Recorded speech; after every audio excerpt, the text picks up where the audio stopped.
Hi everyone, and welcome to this video on choosing when to use the cosine rule and when to use the sine rule when answering an exam question.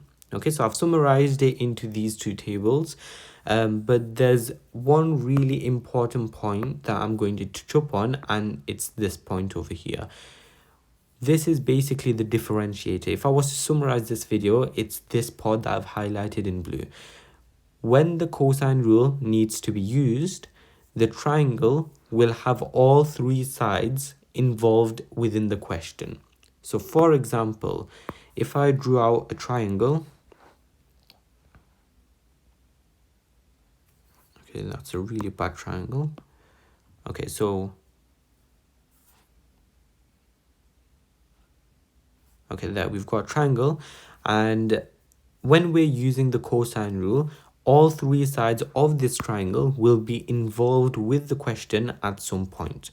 So for example, if we're working out the side, we will have an unknown on one of the sides, and we will be given values for the other two sides, for example 5 and 4. If we're working out the angle, we will be given values for all three sides.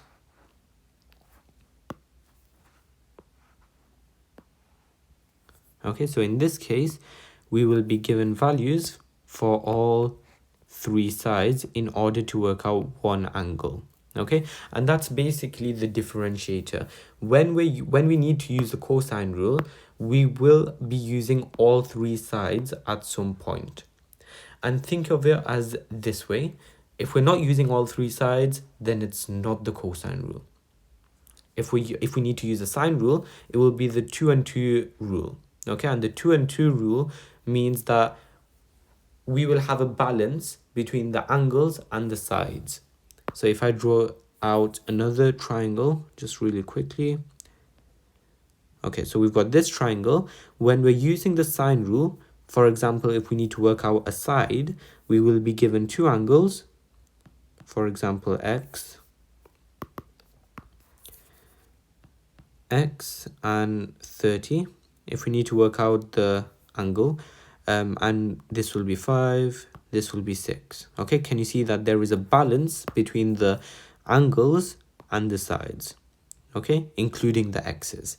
And just like that, if we're working out the side,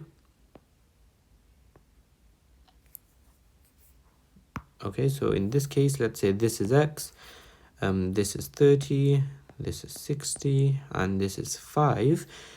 You can still see that there is that balance between the angles and the sides. Okay, so when we're using the sine rule, it's 2 versus 2. When we're using the cosine rule, it's just 3 sides. Okay, and this is basically the differentiator that you need to be aware of. Okay, so I've summarized all that in this table, and I've drawn out 4 triangles to help you visualize what's actually going on. And that's it for this video. Thanks for watching. I hope you liked it. And one last thing, please subscribe and hit the like button.